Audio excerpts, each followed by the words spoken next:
Depois da gente, tudo bem, meu irmão?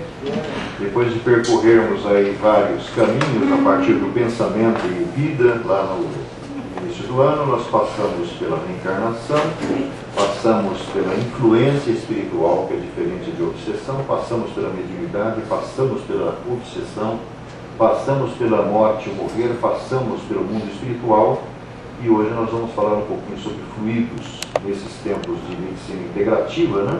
Nós estamos vendo que o Kardec tem um conteúdo assim extraordinário a oferecer, pouco conhecido, e nós construímos um trabalho aí que conflui, né? Que converge uma série de informações, inclusive de outros ramos do conhecimento humano no século XX, e que acredito que podem ser úteis para a gente ver que o que o Kardec falava ainda está além daquilo que o pessoal entende. Então vamos começar. Começaremos com algumas afirmações interessantes. Essa daí sai de um papiro egípcio de 1552 a.C. Pousa a tua mão sobre o doente e acalma a dor, afirmando que a dor o desaparece. Quer dizer, o conhecimento já era daquela época. Se nós olharmos o Atos dos Apóstolos, capítulo 5 do Novo Testamento, nós vamos ver que os seguidores de Jesus, a exemplo dele, usavam muito essa imposição de mãos para operar curas extraordinárias.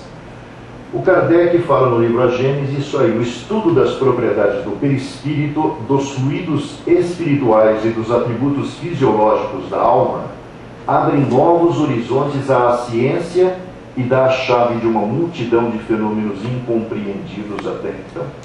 Isso daí realmente nós vamos ver ao longo desse trabalho que exponemos aqui hoje, que tem muito a ver com aquilo que a ciência vem acessando nos últimos anos, né? Dos anos 70 para cá, por exemplo, eu tenho acompanhado um pouquinho do trabalho do Dr. Roberto Cardoso no campo da meditação. É extraordinário o que tem acontecido no sentido de encontrar conexões entre o que vem lá da Índia milenar com a mentalidade ocidental no uso desse recurso incrível que nesses tempos de estresse, de correria, de tensão, de angústia, a meditação pode oferecer. A mediunidade curadora, diz Kardec numa das edições da Revista Espírita, não vem suplantar a medicina, embora encontre junto a ela talvez um pouco de restrições, e nem os médicos. Vem simplesmente provar a estes últimos que há coisas que eles não sabem, e os convidar a estudá-las, que a natureza tem recursos que eles ignoram. Depois da personalidade, que é o tema do mês que vem, nós vamos falar sobre saúde e cura. Vocês vão ver realmente que a contribuição que o Espiritismo tem a oferecer sobre a interpretação do problema da saúde também é incrível, não é? No que diz respeito à interpretação do problema de saúde e também no que diz respeito à cura. Totalmente baseado em Kardec e André Luiz, alguma coisa do Emmanuel. O Kardec, na Revista Espírita de 1859, junho, diz o seguinte: o grande juiz, o juiz soberano, é a opinião pública. Quando essa opinião se formar pela aquiescência das massas e dos homens esclarecidos, os cientistas oficiais a aceitarão como indivíduos e sofrerão a força das circunstâncias. Ensaia-se aí no meio acadêmico, a gente vê, conheço o pessoal lá de Botucatu da Unesp, conheço algumas pessoas aqui de São Paulo, de outras áreas da área acadêmica, e a gente vê que está se desenhando assim uma nova era, principalmente através daquela moçada, daquela rapaziada que está chegando no meio médico agora, com uma outra expectativa, uma ansiedade muito grande de entender, de aprender e livre de preconceitos religiosos, essas coisas sempre atrapalharam o homem. Deixar e passar uma geração, diz Kardec, e com ela os preconceitos do amor próprio que se obstina, e veremos dar-se com o Espiritismo o mesmo que se deu com tantas outras verdades combatidas, que atualmente seria ridículo pô-la em dúvida. A gente vê que essa mudança ela não vem também através dos espíritas, infelizmente, né? São muito poucos os caras da área acadêmica que são peitudos, corajosos, de se afirmarem espíritas e dizerem o que o espiritismo tem a dizer. Infelizmente. Então isso vem através dos buscadores da verdade, que é essa juventude que está entrando no mundo agora, né, na área universitária, e vem atrás de respostas. E o Kardec, para finalizar, diz o seguinte, isso aí para todos nós: a divulgação da doutrina espírita terá de efetuar-se de pessoa a pessoa, de consciência a consciência. A verdade a ninguém atinge através da compulsão, adianta querer por decreto por o conhecimento a quem quer que seja. A verdade para a alma é semelhante à alfabetização para o cérebro. Um sábio, por mais sábio, não consegue aprender a ler por nós. Eu falei Kardec, mas quem disse isso foi o Gabriel Delany. Quando o Chico Xavier esteve na França, em 1965, o André Luiz fez parte da equipe espiritual que acompanhou ele, o Valdo Vieira, o Dr. Valdo Vieira, e na realidade o André entrevistou Gabriel Delany, um dos 3 grandes personagens pós-Kardec, né? São 3, é o Leon Denis na área filosófica, é o Gabriel Delany, engenheiro. O Leon Denis era um autodidata, o Gabriel Delany é um engenheiro, nasceu um mês antes da publicação do Livro dos Espíritos, e o Camille Flammarion, que tinha 15 anos quando o nosso Kardec publica o Livro dos Espíritos, e é o que cunhou aquela síntese extraordinária que diz: nascer, viver, morrer, renascer sempre, renascer ainda, progredir sempre, e tal é a lei que está lá no, dizem que está lá no túmulo onde o Kardec foi, para onde o Kardec foi transferido, né? Porque o Kardec não foi sepultado no Père Lachaise, ele foi sepultado no cemitério de Montmartre, que era mais próximo da casa dele. Depois foi transferido lá para o cemitério mais famoso, onde tem grandes personalidades da história francesa e da humanidade. Bom, então nós vamos começar a ver o assunto de hoje. São 25 respostas. Primeira, qual a relação entre o mesmerismo e o espiritismo? Muita gente não sabe, eu também não sabia até que comecei a fuçar e descobri que Kardec constrói um documentário extraordinário de 1858 a 1869, através dos 144 números da Revista Espírita que ele publicaria, e ele escreve a seguinte resposta para nós, a partir da pergunta que eu formulei ali. Qual a relação entre o mesmerismo e o espiritismo? 30 anos antes de deparar-se com os fenômenos provocados por espíritos desencarnados, que descobriu possíveis graças ao que ele denominou mediunidade, segundo ele uma faculdade orgânica, o intelectual, pesquisador e educador Hippolyte Léon Denis Arrivaille, recém-chegado a Paris, que depois se transformaria no Allan Kardec, que a gente conhece, né? Passou a observar os trabalhos em torno das teses do médico alemão Franz Anton Mesmer, desenvolvidas a partir da descoberta em 1773 do chamado magnetismo animal, possível graças a um fluido emanado do corpo humano, denominado por ele fluido magnético ou fluido elétrico animalizado. Na realidade, a gente vai ver que o Mesmer comeu o pão que o diabo amassou, porque propôs isso aí numa época em que realmente a medicina ainda estava muito atrasada em relação ao que é hoje, né?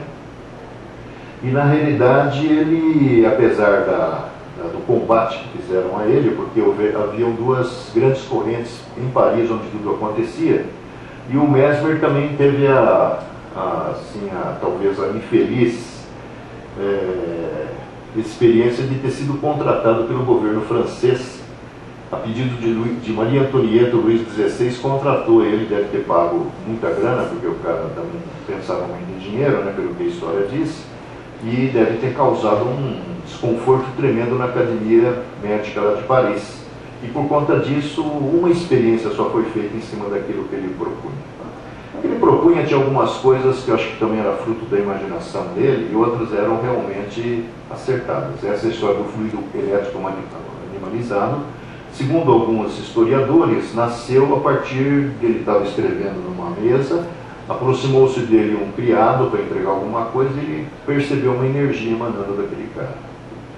Naturalmente, tudo isso que se mostra, na realidade, nasce da intuição. Se vocês forem pesquisar as biografias mais autorizadas de Albert Einstein, a teoria da relatividade ela nasce de um insight. Ele teve uma visão, assim, depois ele disse que era 95% de suor e 5% de inspiração. Sempre tem a inspiração por trás, porque por trás de todos os pensadores, todos os escritores, todos os intelectuais, todos os seres humanos, existe influência espiritual compatível com a nossa própria característica essencial pessoal, no momento, inclusive, né? E o Einstein viu, assim, um relance a imagem da curvatura do cosmos. E, a partir daí, depois de pensar antes, ele pensou um pouco depois e construiu a teoria da relatividade, né? E o Mesmer, ele acabou dando volta ao mundo, na França ganhou muita grana, comprou um castelo e tal, e depois voltou para a Alemanha, onde acabaria desencarnando. Como no século XIX houve uma dicotomia importante entre aquilo que conhecia-se como vitalismo, que é justamente esse mundo da energia, do fluido, e o organicismo, que é aquilo que prevaleceu durante o século XX, que ajudou, como a gente já disse, em outras oportunidades, a que a ciência construísse um banco de dados extraordinário para que, quando surgisse a informática, o aparelho de ultrassom meça o tamanho da minha próstata, o caroço do seio de vocês, ou qualquer outra coisa, a partir de um banco de dados que tem por trás, e o laudo já sai na hora. Hoje os convênios, você faz o exame de imagem e já sai com o exame na mão, o laudo. Não foi o médico que fez, o computador que cuspiu aquilo lá fora. Porque por trás tem uma quantidade enorme de informações do mundo inteiro que estão armazenadas ali na memória daquela máquina, e ela faz a leitura e mede pela idade, altura, peso. Esse dado está um pouco não conforme aquilo que tem que ser. Isso é possível a ideia organicista.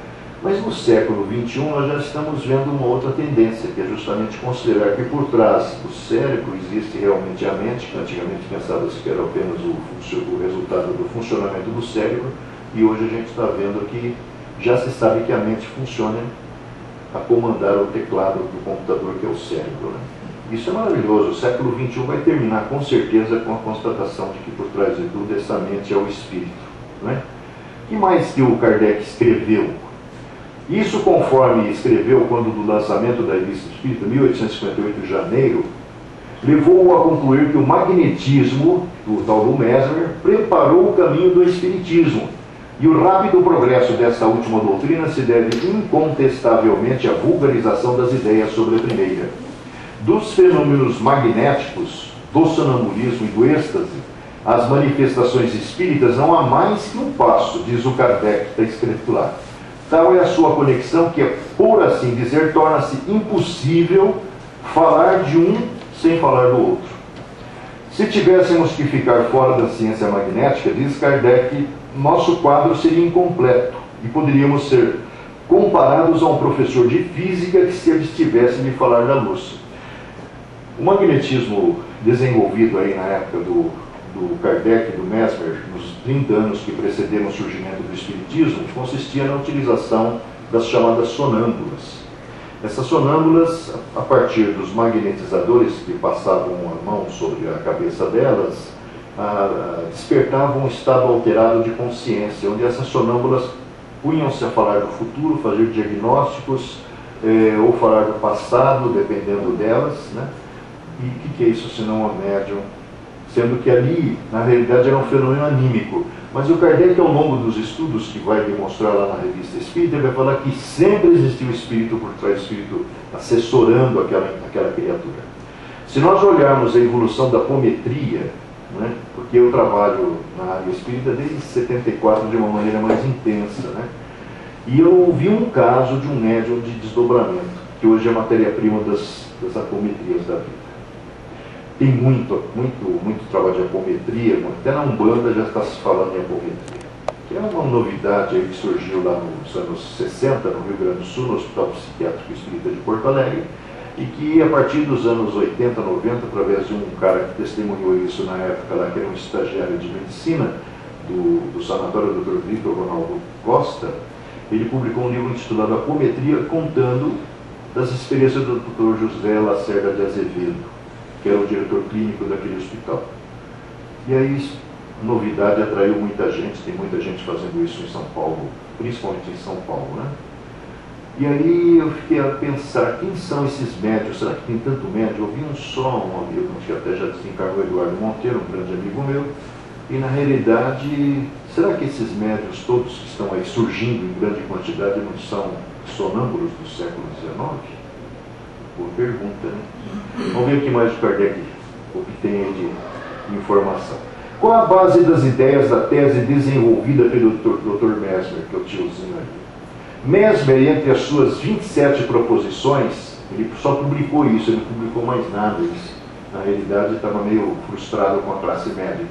Em 1779, ele escreveu as 27 proposições do mesmerismo, do magnetismo animal, considera haver, primeiro, eu destaquei algumas só, a influência dos astros uns sobre os outros e sobre os corpos animados.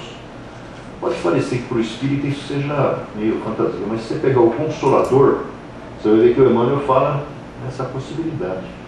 Nós somos, se vocês pegarem um livro fantástico, chama Trilhas da Libertação, do Manuel Filomeno de Miranda, pelo Divaldo, publicado logo depois da morte do Edson Queiroz, na realidade ele está contando ali a história de um médium, tipo Edson Queiroz, que atendia um espírito chamado Dr. Herman, só que o cara ficou fascinado pela grana e acabou tendo um fim trágico também. E nós vamos ver o padrãozão do livro mediúnico, é aquilo lá, começa com uma palestra, num ambiente assim, separado, onde tem uma autoridade que vem falando. E o cara que abre o livro do Manuel Filomeno, Trilhas da Libertação, é um médico, e ele vai falar sobre a medicina holística. Incrível, maravilhoso. É um livro, acho que de 95, faz 10 anos, 20 anos, né? Mas é incrível o conteúdo daquele livro. Se vocês tiverem a oportunidade de ler, até para entender um pouquinho dessa grande quantidade de médiuns e cura que tem no mundo hoje, né? Alguns fazendo cirurgias invasivas, que nem aquele tal de João de Deus, outros fazendo uma coisa mais na base da energia, né? Que a gente vai falar isso daqui 2 meses, se Deus quiser aqui, e que na realidade tem tudo a ver com isso que nós vamos mostrar aqui hoje. Outra coisa que o Mesmer elenca como sendo uma das proposições da sua tese é que o fluido universal é o agente dessa influência. Isso aí também não é novidade, Kardec falando do fluido cósmico universal já no século XIX, né? Que na verdade é o éter lá dos gregos, que tem tudo a ver com aquele conceito de energia que vem da antiguidade. Essa ação recíproca está submetida a leis mecânicas. Não é uma coisa assim mística nascida da imaginação. Tem regras que regulam tudo isso daí, não é? O fluido animalizado que ele propõe. E os corpos gozam de propriedades análogas às do ímã, que essas propriedades podem ser transmitidas a outros corpos animados e inanimados. Eu posso transmitir para vocês, vocês podem transmitir para mim, tendo como princípio o que ele chamou fluido elétrico animalizado ou fluido magnético. Kardec pergunta como, aliás, nós perguntamos como Kardec associou esses conhecimentos ao Espiritismo.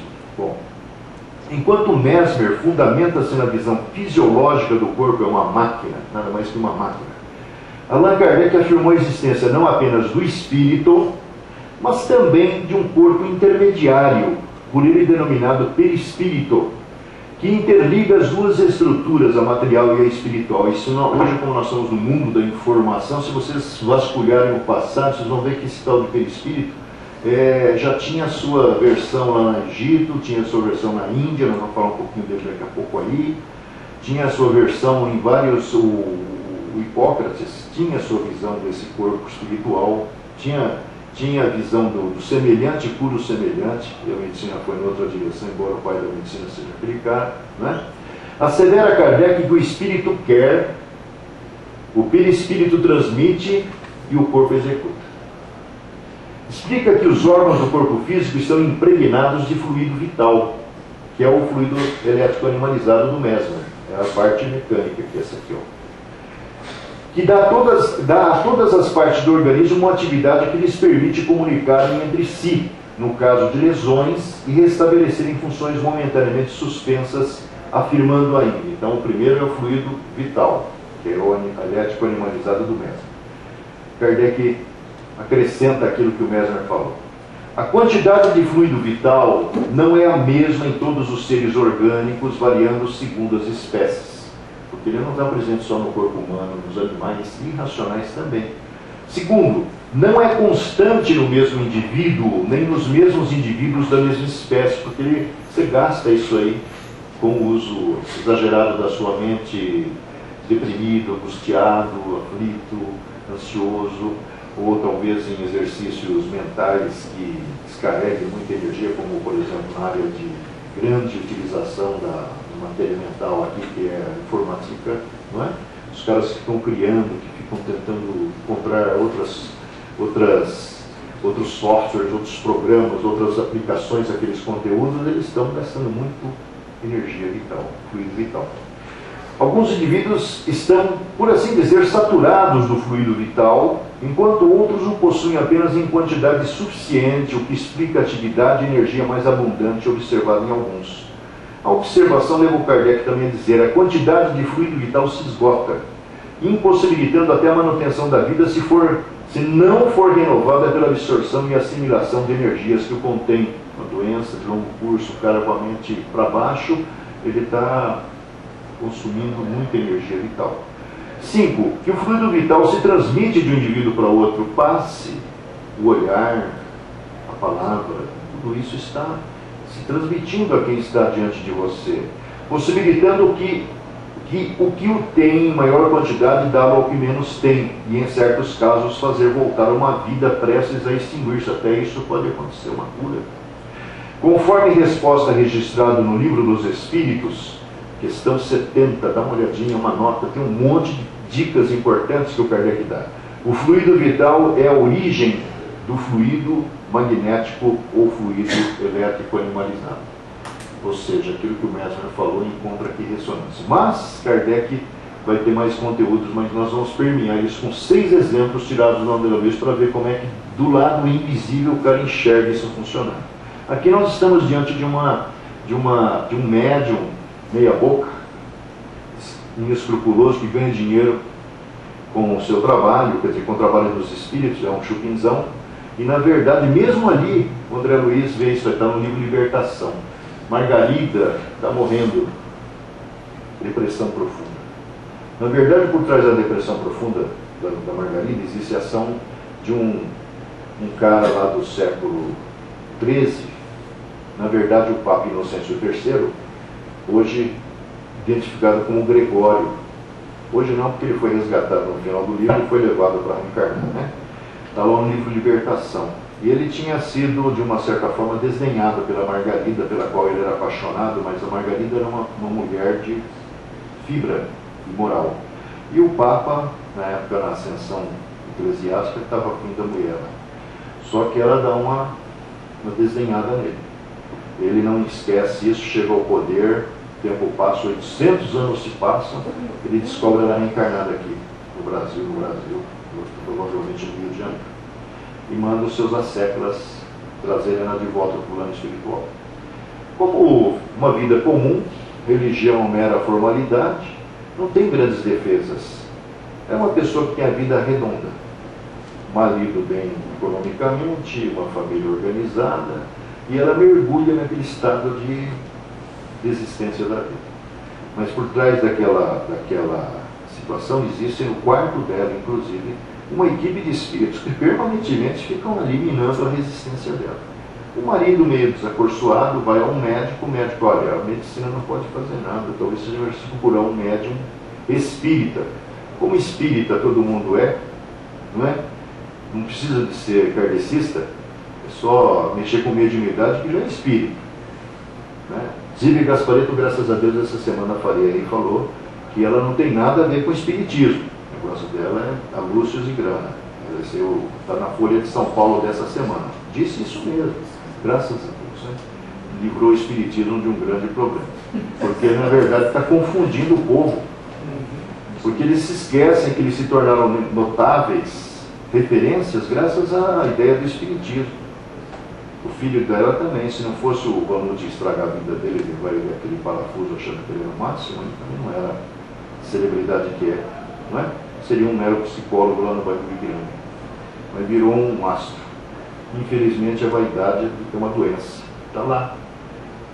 Riqueza, inteligência, poder e autoridade derruba qualquer um. Está lá no livro Missionários da Luz, no Instituto da Reencarnação. Manassés mostra 4 casos e você deduz isso aí do que está dizendo.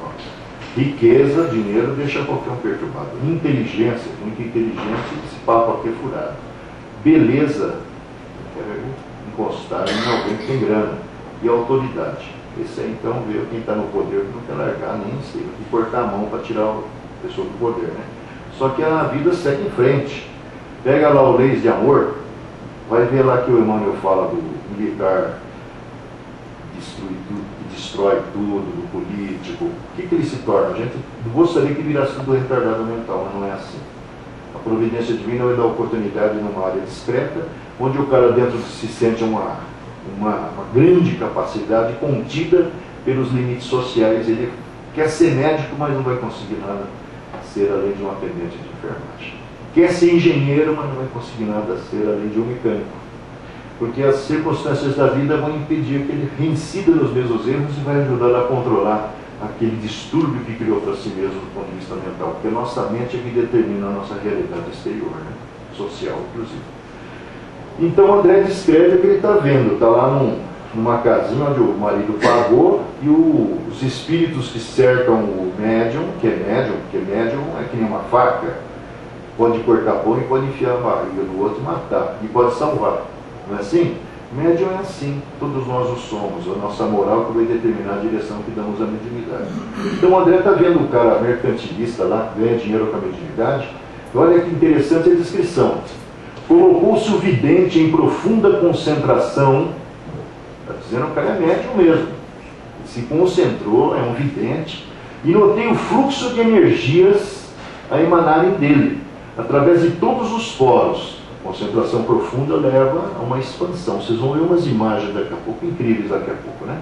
Mas muito particularmente da boca, das narinas, dos ouvidos e do peito. E dizem que tem muito a ver com essa questão do chamado ectoplasma, que no fundo é a mesma coisa, né? Aquela força semelhante a vapor fino e sutil, é o espírito vendo. Olha aí, você não vê, mas aqui também tem energia se desprendendo agora de nós, não é? Como que povoava um ambiente acanhado, porque essa linha é pequena, e reparei que as individualidades de ordem primária, olha os caras que cercam o homem, individualidades de ordem primária ou retardadas, que coadjuvavam o médium, são os assessores dele, né? Em suas incursões em nosso plano, sorviam-na a longos haustos, sustentando-se dela. É alimento para esses espíritos. O encarnado está cedendo, sem saber. Sustentando-se dela, quanto se nutre o homem comum de proteína, carboidratos e vitaminas. Examinando a paisagem, Búbio esclarece-nos em voz imperceptível aos demais. Isso é para nós. Essa força não é patrimônio de privilegiados. Todos nós temos, né? É propriedade vulgar, comum, de todas as criaturas, mas entendem-na e utilizam-na somente aqueles que a exercitam através de acuradas meditações. É o espírito sutilíssimos de Newton, o fluido magnético de Mesmer, fluido animalizado, e a emanação ódica de Reichenbach. No fundo, é a energia plástica da mente, que a acumula em si mesma, tornando-a ao fluido, tomando-a ao fluido universal em que todas as correntes da vida se banham e refazem nos mais diversos reinos da natureza dentro do universo. Cada ser vivo é transformador dessa força, segundo o potencial receptivo e irradiante que lhe diz respeito. Paralelamente a esses casos, nós temos fatos e evidências. Para vocês verem que, paralelamente, em várias partes do mundo, a partir do século XIX, começa a aparecer um monte de coisa interessante que vai de encontro àquilo que o Kardec fala. Em 1903 foi publicado nos Estados Unidos da América do Norte o primeiro livro falando sobre yoga, tradicional prática do hinduísmo baseada na existência do corpo astral e de uma energia denominada prana, a energia que nós estamos falando, que circula pelo corpo. Outra coisa interessante acontece 2 anos depois. Esse tiozão lá publica o primeiro artigo falando da equivalência matéria e energia, tudo a mesma coisa. Isso aqui é a energia vibrando numa frequência muito baixinha, por isso que ela vira visível, densa, sólida. Ou seja, que a massa provém da energia. Aceita pela comunidade científica somente após 6 décadas. Olha quanto tempo levou para a comunidade científica entender que o tio Einstein estava falando. Seria finalmente provada na prática em 20 de novembro de 2008. Só um século depois. Portanto, 100 anos. Por uma equipe do Centro de Pesquisa, Centro de Física Teórica de Marsella, com o auxílio do supercomputador Blue Gene. Quer dizer, o Einstein intuiu aquilo lá, desenvolveu a sua teoria, formulou, o mundo começou a entender, só que a medicina ainda não entendeu. E tudo é energia. E o que nós tratamos no corpo, quer dizer, o que os homens tratam no corpo, na realidade estão tratando só os efeitos, causados pelos defeitos. No fundo é isso aí, meus defeitos morais, interiores. Mas a visão do Espiritismo não consiste apenas numa explicação mais objetiva da oferecida por Mesmer, a gente pergunta, e o Kardec responde, apenas no que tange ao fluido emanado pelo corpo físico.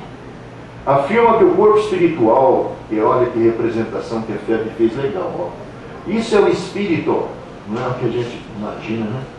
Que se reveste dessa estrutura chamada perispírito, que aí tem a forma humana no momento, porque lá atrás teve outras formas, e essa forma aqui vai dar forma a essa aqui. E os russos provaram que é assim mesmo.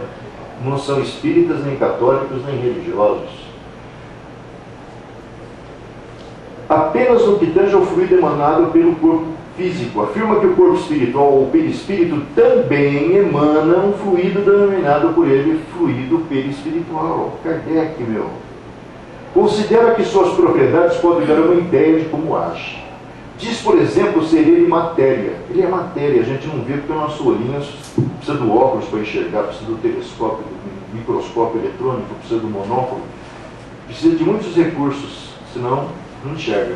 E esse aqui conseguimos enxergar está regulado ao nosso cérebro, ajustado ao nosso cérebro, que só vê o que é tridimensional, né? Diz, por exemplo, ser ele matéria e veículo do pensamento, das sensações e percepções do espírito, que com seu grau de depuração e elevação determina o poder de tal fluido. Pode curar, mas também pode fazer mal. Acrescenta que o fluido perispiritual não é o pensamento do espírito, mas agente intermediário desse pensamento. Interessante essa relação. Por transmiti-lo, dele está, de certo modo, impregnado, e na impossibilidade em que nos achamos de isolar o pensamento, ele parece ser um com o fluido. Assim como o som parece ser um com o ar. A gente nunca me fez essa analogia do som, tá? Misturando-se ao ar, que aqui está, não é? Sendo então personalizado, já que cada um de nós tem o próprio fluido, conforme a individualidade, o que determina suas características? O Kardec responde. As qualidades do fluido perispiritual estão na razão direta das qualidades morais, do espírito encarnado ou desencarnado. Quanto mais elevados forem os sentimentos e desprendidos das influências da matéria, mais depurado será o seu fluido. Conforme os pensamentos que o dominam, sou uma pessoa muito pessimista, sou uma pessoa muito otimista, sou uma pessoa meia amarga, o encarnado irradia fluidos impregnados desses mesmos pensamentos que o viciam ou saneiam. Fluidos realmente materiais, repete Kardec, que apesar de impalpáveis, invisíveis aos olhos do corpo, são perceptíveis pelos sentidos perispirituais e visíveis pelos olhos da alma, pois impressionam fisicamente, produzindo efeitos muito diferentes para, por exemplo, os que são dotados de evidência, que veem isso se apresentar aos seus olhos. Bom, então produz dessa forma muitos efeitos. Afirma Kardec que o fluido perispiritual seria, por exemplo, uma das causas, olha isso aqui, isso eu achei sensacional. Por que eu não gosto de um, gosto do outro? Kardec explica. O fluido perispiritual, cada um de nós tem, é uma das causas das simpatias e antipatias. Isso foi respondido lá no livro que é o Espiritismo, que ninguém conhece, né? Entre pessoas que se veem pela primeira vez. Isso porque o perispírito irradia ao redor do corpo uma espécie de atmosfera impregnada das qualidades boas ou más do espírito encarnado. Duas pessoas que se encontram experimentam pelo contato dos fluidos a impressão da sensitiva, que todo mundo sabe que é aquela plantinha que você encosta a mão, ela não pode, não é? Impressão agradável ou não, pelo fato dos fluidos tenderem a confundir-se ou repelir-se, segundo sua natureza semelhante ou dessemelhante à ruda que você põe atrás da orelha, que murcha, né? Aí no Evangelho nós encontramos isso aqui, ó. Todo mundo já deve ter visto, mas não enxergou.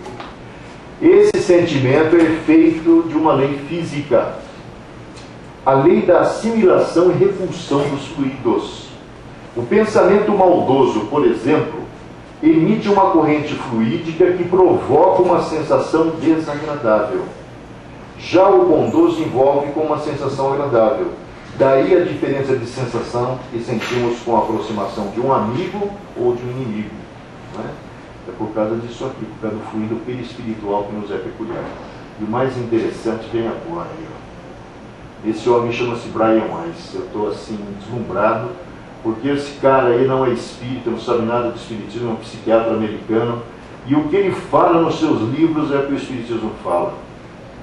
E dando uma palhinha sobre essa questão da alma gêmea, que tem muita gente que se ilude, ele, psiquiatra, baseado nos casos, mais de 4.000 casos tratados, não só desses problemas, mas também encontrando muita correspondência com algumas informações que assim engraçam na humanidade, ele fala sobre as almas gêmeas o seguinte: uma alma gêmea é com frequência alguém com quem nos encontramos e sentimos uma ligação como se já conhecêssemos essa pessoa há muito tempo.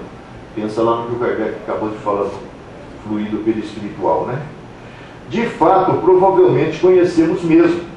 Não precisamos estar envolvidos romanticamente com uma pessoa para sentir a satisfação e plenitude da ligação com uma alma gêmea. Nem temos apenas uma alma gêmea, diz o Brian. Ele vai falar, podemos até nos relacionar com mais de uma alma gêmea ao mesmo tempo.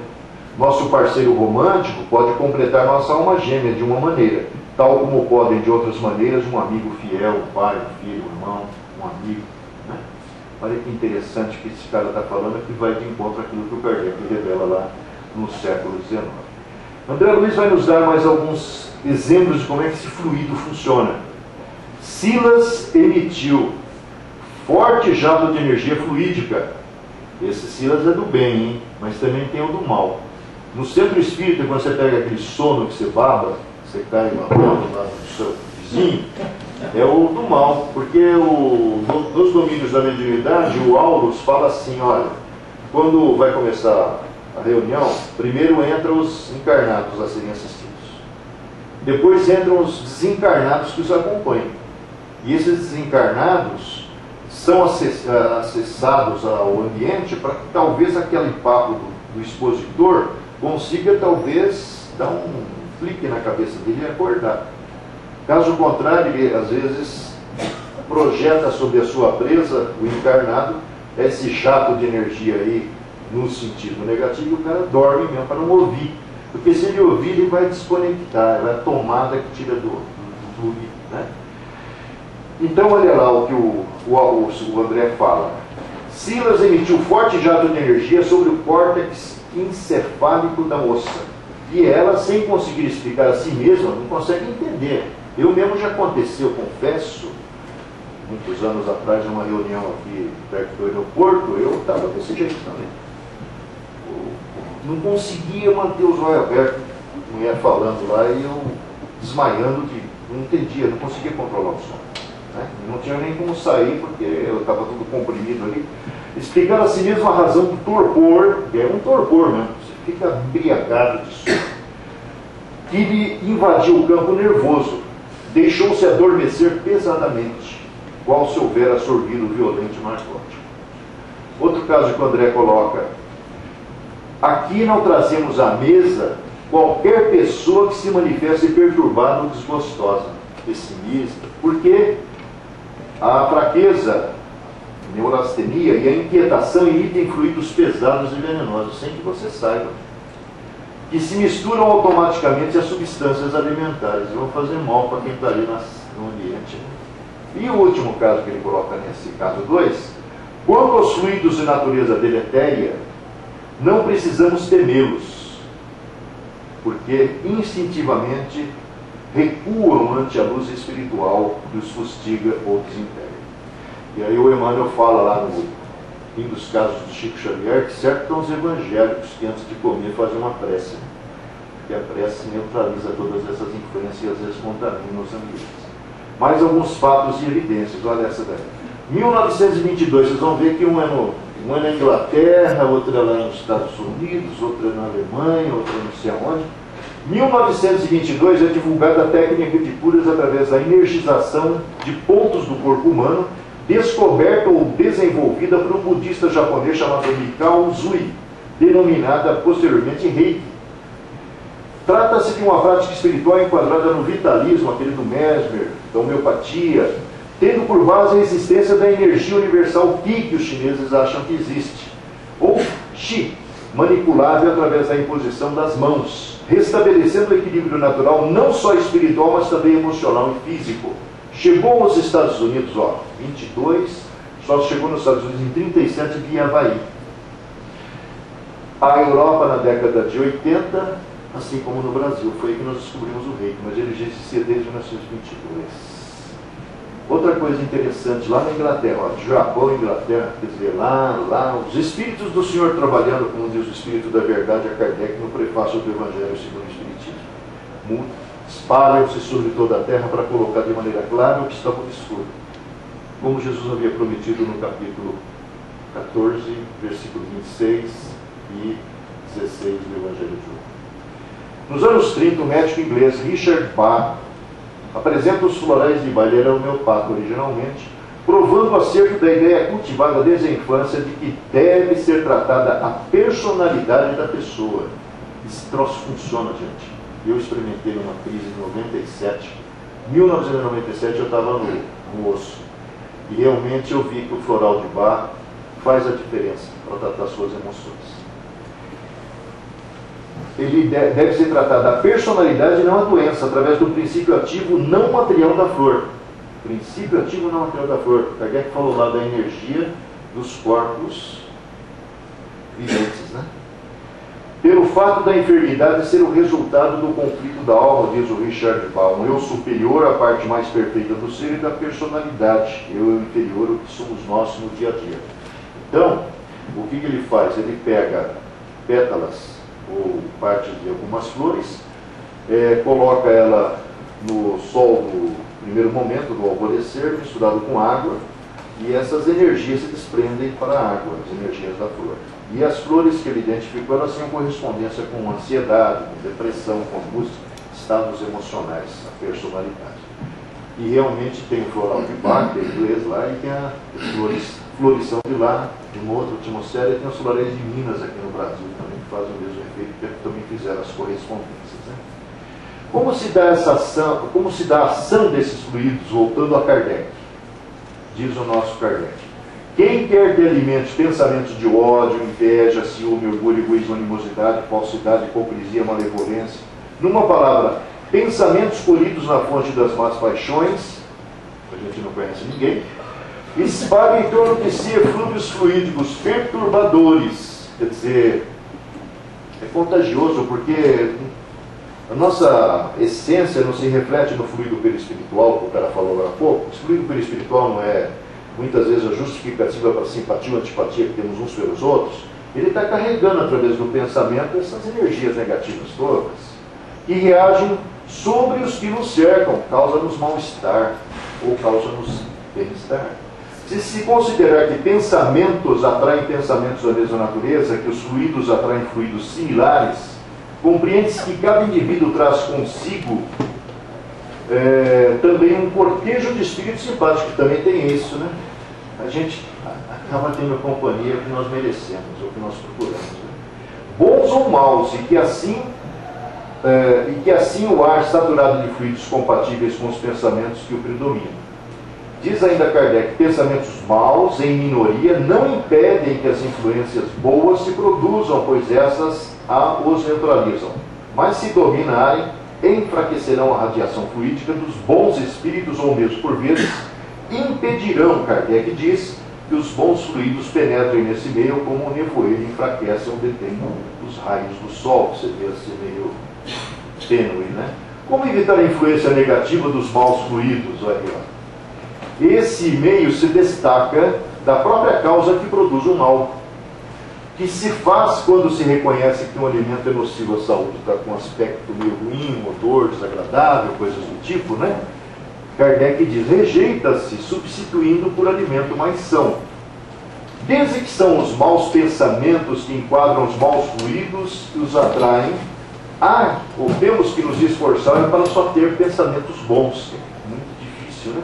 Repelir tudo que é mal como se repele um alimento que nos torna doentes. Numa palavra, trabalhar pelo próprio melhoramento moral, que essa é uma luta contínua. E para nos servirmos de uma comparação do Evangelho, não só limpar o vaso por fora, mas sobretudo limpá-lo por dentro, senão a coitadinha da flor ela vai acabar morrendo. Que outros efeitos poderiam ser citados como decorrentes dos fluidos? Olha aqui que o Kardec fala, aqui que a gente, se vocês quiserem depois mais detalhes, tem um outro conteúdo que está lá na internet, fluidos, origens e aplicações, tem um caminhão de coisas lá interessantes. Mas olha aí que o Kardec fala. Segundo ele, a teoria do fluido cósmico individualizado em cada ser sob o nome de fluido perispiritual, que é a individualidade, que é o espírito, nós vimos uma fotografia agora há pouco, se reveste do corpo espiritual que emana um fluido positivo ou negativo de acordo com o momento, com a essência que te caracteriza. Então, o conhecimento disso abre campo inteiramente novo para a solução de uma imensidade de problemas até agora insolúveis. Olha quais são, veja aí o que o Kardec fala. Interfere nas relações interpessoais, nós já vimos agora há pouco. Na impregnação de objetos pessoais e vestimentas, a roupa, a cadeira que você usa, está tudo impregnado das suas energias, dos seus fluidos. Se um médium psicômetra depois pegar seu broche, seu anel, seu relógio, sua roupa, ele consegue falar do que vai por dentro de você. Outra coisa, na contaminação de ambientes. Um ambiente onde tem, sei lá, gente falando da Dilma, evidentemente vai estar contaminado de muita coisa ruim, não é? Outra coisa, nos efeitos sentidos por pessoas reunidas com uma finalidade qualquer. As pessoas estão ali, sei lá, com finalidades ilícitas, né? Preparando droga, qualquer coisa do tipo, assista lá o Narcos, vocês vão ver como é que deve ser o ambiente daquele povo. Nos fenômenos mediúnicos, também os fluidos estão por trás, nós vamos ver daqui a pouco como. Nos processos obsessivos também, aquele negócio do cara projetar na sua cabeça, no seu córtex encefálico, a energia negativa de te fazer dormir na hora que você tem que ouvir o que é bom, é uma demonstração que é um dos efeitos dos fluidos. Nos efeitos da prece, aquela defesa que eu falei, a recomposição da energia que a senhora perdeu naquela pessoa que está totalmente desarborada, coitada. O passe, reiki, jorei, olha, uma infinidade. Nós vamos ver falando toque terapêutico daqui a pouco aí também, que é legal para burro, dos anos 70. Da água fluidificada, a água absorve, não se usa a água como diluente no remédio, ela absorve fluidos também. Quando os espíritos falam, põe na cabeceira um copinho de água, faça uma prece e dorme, no dia seguinte o remédio está lá, eles não estão brincando, nem fazendo graça. Na preparação de alimentos, porque grande parte dos alimentos são lavados, são cozidos em água. Se você está fazendo aquela comida com raiva, xingando o seu patrão, xingando a empresa que você trabalha, xingando o seu marido, xingando o seu filho, você está fazendo um veneno para os caras aí, não é? Outra coisa, na origem de certas doenças, nós vamos ver isso já já. Fluido também tem a ver com isso, isso é uma coisa revolucionária que o Kardec falou, que nós ainda não consideramos. Nós falamos da cura, né? Mas na manifestação da doença também. Nas curas espirituais, o fluido tem tudo a ver. Como isso seria possível? Perguntamos e o Kardec vai dar a resposta. Pelas características desse fluido.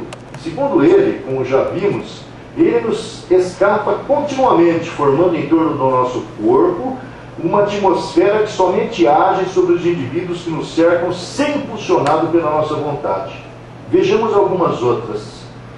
O fluido penetra todos os corpos animados ou inanimados. Eu falei a roupa, o pertence pessoal. Segundo, se propaga a grandes distâncias. Você pode atingir parentes fisicamente ou espiritualmente, encarnados ou desencarnados, porque o fluido vai com o pensamento impregnando ele.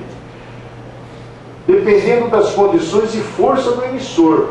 Quanto mais bronca você tem, ou quanto mais amor, maior é o resultado. Bem como da maior ou menor sensibilidade magnética do receptor. Porque às vezes o cara tem um pensamento fixo, firme, corpo fechado, como diz aí na Umbanda. O Maluf era para estar seco, morto, né? Quando ele foi governador, causou tanto estrago na vida do povo. A Dilma já ela está meio alucinada, mas ela podia estar já desencarnada, né? Mas por causa disso, a pessoa tem um pensamento e também uma coisa legal que o Espiritismo mostra é o seguinte: você já nasce com uma conta para pagar. Deus não dá nada além daquilo que você pode aguentar. Então, o que você está fazendo de errado aqui agora, talvez não vá te atingir. Vai ficar para a próxima etapa. Porque você não se aguenta. Você morre, você seca mesmo, fica doente. Claro que você pode até ficar, porque às vezes você entra na sintonia Quando você entra na sintonia, você fica como se não ficou esgotada. Parece que está arriado, né? Terceiro, está sujeito às leis da atração, repulsão e afinidade, variando de indivíduo para indivíduo. Quarto, do ponto de vista moral, está impregnado de sentimentos de ódio. Fluido está impregnado de sentimentos de ódio, inveja, ciúme, orgulho, egoísmo, agressividade, hipocrisia, bondade, benevolência, amor, caridade, tanto positivo quanto negativo. 5. Sob o aspecto físico, são excitantes, calmantes, penetrantes, adstringentes, irritantes, dulcificantes, suporíferos, tóxicos, caso da senhora aí, reparadores, expulsivos. 6. Tornam-se força de transmissão e propulsão. 7. O quadro de fluidos seria, pois, o de todas as virtudes, paixões, vícios da humanidade, das propriedades da matéria, correspondentes aos efeitos que produzem. 8. Os fluidos não possuem qualidades sui generis, mas as que adquirem no meio em que se elaboram. Modificam-se pelos eflúvios desse meio, como o ar pelas exalações, as águas pelos sais das camadas que atravessam do fundo para a superfície. 11ª. Bom, antes dela, o André Luiz volta com o caso número 3, falando sobre influências e como é que os fluidos funcionam. Lembrando que o tiozão aí é o Carlos Chagas, segundo o Chico Xavier revelou, não foi revelado na época que o Chico estava envolvido num processo que a família de Humberto de Campos movia contra o Chico, contra a Federação, por causa da publicação de textos assinados por Humberto de Campos, irmão X. Por isso que ele passou a ser irmão X para acabar com a confusão. Então, para não criar problema para o Chico mais, o homem se escondeu atrás do André Luiz, que é o nome do irmão do Chico. Ele falou, pode usar esse nome aí, não tem problema nenhum. Também não está preocupado, porque o objetivo dele não era aparecer, porque o objetivo dele era contribuir com as autoridades superiores para construir a sede Nosso Lar, como está explicado no Testemunhos de Chico Xavier e no livro Sementeira de Luz e Deus Conosco. São trechos de mensagens recebidas pelo Chico entre 1936 e 1952, na casa do Dr. Rômulo Joviano, em reuniões que aconteceram nas noites de quarta-feira. Notável a diferenciação do ambiente. André Luiz está vendo um centro espírita. Para nós, os desencarnados, a atmosfera interior desse centro impregnava-se de alimentos balsâmicos, regeneradores. Por isso que a gente vai no centro e sente-se muito bem.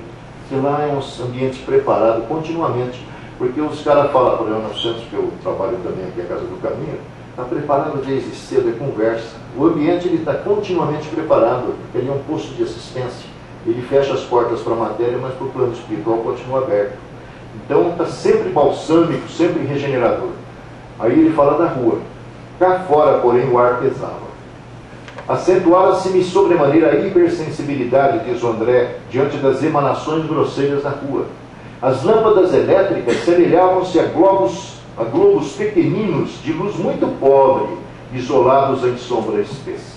O instrutor, explicando as diferenças entre as vibrações lá de dentro e aqui de fora, disse o seguinte, é o Alexandre falando, o pensamento elevado santifica a atmosfera em todo e possui propriedades elétricas que o homem está longe de imaginar. Foi dito em 1944. A rua, no entanto, é aventalhado repositório de vibrações antagônicas em meio de sombrios materiais psíquicos e perigosas bactérias de variada procedência, em vista da maioria dos transeuntes lançar em circulação incessantemente não só colônias imensas de micróbios diversos, mas também os maus pensamentos de toda a ordem. Evidências interessantes, queridos. 1939, vocês estão vendo que o mundo, em várias partes, está acontecendo coisas interessantes, mas certamente ninguém percebeu ainda. Em 1939, em Krasnodar, na Rússia, foi descoberta a bioeletrofotografia, ou fotografia Kirlian, que revelaria a existência da luminescência que envolve estruturas biológicas, todas, da flor ao corpo humano, com padrões únicos e próprios de energia, cada um tem a sua, olha que legal, bem como a confirmação, primeiro, da existência do corpo astral. Olha, essa máquina mostrou isso, por eles denominado corpo bioplásmico, modelo organizador biológico. Primeiro descobriram a máquina e depois, ao longo dos anos, foram fazendo pesquisas. Isso é extraordinário porque os caras não são católicos, não são espíritas, é um país comunista. E o objetivo deles era encontrar meios de sacanear o lado ocidental, que era a luta do capitalismo contra o comunismo. Aqui nos Estados Unidos fazia-se a mesma coisa, na Universidade de Duke. Aqui surgiu a psicotrônica. Lá, na América do Norte, na Universidade de Duke, surgiu a parapsicologia, 1939, mesmo ano. Mas só que o lado ocidental da Terra não tomou nem conhecimento disso, porque não sabia, estava lá tudo trancado. Só tornou desconhecido em 1970. Mesmo assim, não fez a mínima diferença. Porque nós vivemos num mundo onde os seres humanos são presunçosos, orgulhosos, metidos. Então, como foi o russo que descobriu, deve ser mentira. Como também como foi o americano que descobriu, pode ser mentira. Hoje nós estamos vendo, graças a Deus, uma mudança na mentalidade. Então, eu reconheço assim na internet um poderoso instrumento de aproximação, derrubando barreiras de preconceitos, né? Então, isso é maravilhoso, porque a informação hoje é instantânea, acontece lá, você está respirando aqui. Eu lembro que acompanhei durante algum tempo as experiências do Miguel Nicoleles, com o exoesqueleto, que estava trabalhando lá na Universidade de Duke. Por quê? Porque lá houve um grande desenvolvimento no conhecimento do que é o pensamento. Porque o americano pensava, será que através dos desdobramentos eu não consigo espionar a vida lá do russo? E o russo fazia a mesma coisa lá. Eu não consigo apertar o botão para explodir a bomba atômica na casa do vizinho. Por isso que eles faziam isso. Eles não faziam para desenvolver a ciência nem nada. Só que tropeçavam num monte de coisas. Uma delas foi essa aqui, ó. A descoberta da existência do corpo astral, que é o perispírito. Que é o corpo bioplásmico, o modelo organizador biológico. Alimentado, olha aí, alimentado pela respiração. Pega Missionários da Luz, 1944, o André Luiz vai ouvir o Alexandre e falou, olha, 70% do que nutre o corpo humano, físico aqui, vem da respiração. O resto é suplemento. Nós, na realidade, comemos o suplemento e respiramos 30%, né? Não é assim? Segundo, transferência de energia entre as criaturas humanas. Eles mostraram que quando você põe a mãozinha em cima da cabeça do seu semelhante, sai de você alguma coisa que impregna o outro. Terceiro, da energia vital que circula pelo corpo através dos 12 meridianos. Eles estavam pertinho da China ali, foram estudar acupuntura. Será que existe essa energia que eles falam que circula, que congestiona em algumas áreas e a agulhinha vai lá e descongestiona e faz a energia fluir? E eles mostraram que essa máquina aí é real. Circula pelo corpo através dos 12 meridianos dos 700 pontos de acupuntura. 4. Da captação da telepatia pela energia bioplásmica. Informações de energia bioplásmica, aqui ó, corpo astral, perispírito, energia perispiritual. É o russo falando, não é o brasileiro. Captação da telepatia pela energia bioplásmica. Informações reveladas no Ocidente nos anos 70 só. Nesse livrinho aqui, que hoje já nem se publica mais, você vai achar só na estante virtual se quiser. Escrito por 2 jornalistas norte-americanas da Universidade Prince Hall, autorizadas pelo governo soviético a visitar centros de pesquisa nos países comunistas. Elas fizeram uma varredura muito interessante nesse livro. Em 1972, surge nos Estados Unidos o toque terapêutico. E no Brasil tem até algumas faculdades de enfermagem que usam isso aí. Isso é muito legal, porque na realidade tudo começa com um fazendeiro, estava com o cavalo morrendo, resolveu fazer uma experiência com o tratamento que os índios ensinaram, fazer uma energização constante assim do cérebro para a cauda, e o animal que estava condenado ia morrer no dia seguinte recuperou-se. Aí surge o toque terapêutico, elas resolveram fazer isso em hospitais e encontraram muitos resultados. Isso tudo é a partir da energia, é o fluido produzido por nosso corpo que se concentraria nas mãos. Aquele toque ali, aquele gesto ali é uma demonstração. Podendo ajudar a curar, auxiliando no relaxamento muscular, nos processos de cicatrização e no combate às infecções. Só que isso aí é tratado como energia, como medicina integrativa, né? Nem a medicina reconhece isso hoje ainda, mas funciona. Nos Estados Unidos tem várias escolas universitárias que ensinam isso. Olha a máquina Killian mostrando, tudo bem, linda? A aura doente ainda doente, e a aura equilibrada através da energização. A máquina Guilhem, entre outras coisas, mostra isso aí. No dia que o homem conseguir juntar a tomografia com isso aí, nós vamos saber da doença com antecipação, mais do que a gente já sabe. Então, melhorar isso é só melhorar nós mesmos. Faça aquilo que eu falei com o meu irmão ali, né? Vamos ser melhores a partir de casa, porque os espíritos falam, ó, o lar, e o Brian Weiss confirma que não é espírita, a família já foi organizada antes de aqui ser. E está reunindo velhos parceiros, velhos companheiros de viagem nessa nave chamada Terra, com destino ao progresso individual. Né? É muito interessante essa visão do Brian Weiss, por isso que eu estou empolgado com isso. 11º, os ambientes exercem mesmo influência sobre os indivíduos. Uma festa rave, por exemplo, Rock in Rio. Será que exerce? Eu fui outro dia assistir um show e maconha por tudo quanto é lado, né? Eu estava totalmente num ambiente, não era meu, mas eu fui para atender um desejo do meu filho, né? E realmente é uma coisa surreal, assim, como as pessoas assim, se impregnam de coisas desnecessárias para curtir música. E era música, não era rap, não era nada disso não, era música instrumental americana, né? Então a gente vê que o homem está totalmente fora de centro mesmo, né? Vamos ver aqui que o Kardec falou lá no século XIX. Ambientes exercem mesmo influência sobre os indivíduos? Sim. Se, por exemplo, considerarmos um meio onde abundam ou predominam pensamentos que reflitam sentimentos desequilibrados e, consequentemente, a presença dos maus espíritos, ele estará impregnado de maus fluidos que o encarnado absorve pelo perispírito, como pode absorver pelos poros do corpo substâncias nocivas ou curativas. Assim se explicam os efeitos percebidos nos lugares e reuniões de pessoas. Uma aglomeração qualquer que seja, é um foco de radiação de pensamentos diversos. Você sente isso assim, descendo ali na Estação Consolação, na direção lá de pegar o metrô por Pinheiros, é ali um fudunço, como diria a gíria popular. É como uma orquestra, no caso do ambiente equilibrado, ou coro de pensamentos, onde cada um emite uma nota. Resulta daí uma multiplicidade de correntes e eflúvios, cuja impressão cada um recebe pelo sentido espiritual. Com um coro musical, cada um recebe a impressão dos sons pelo sentido da audição. Mas, espera aí, como é que pode explicar essa interação do fluido na dinâmica espírito, corpo espiritual, corpo físico e vice-versa? A primeira tentativa foi nosso querido doutor Bezerra de Menezes, que fez naquele livrinho ali, onde ele conta como é que ele conviveu com o problema do filho, que ficou xaropeta numa parte da existência e, na realidade, não se recuperou mais, né? Foi quando ele se tornou espírita.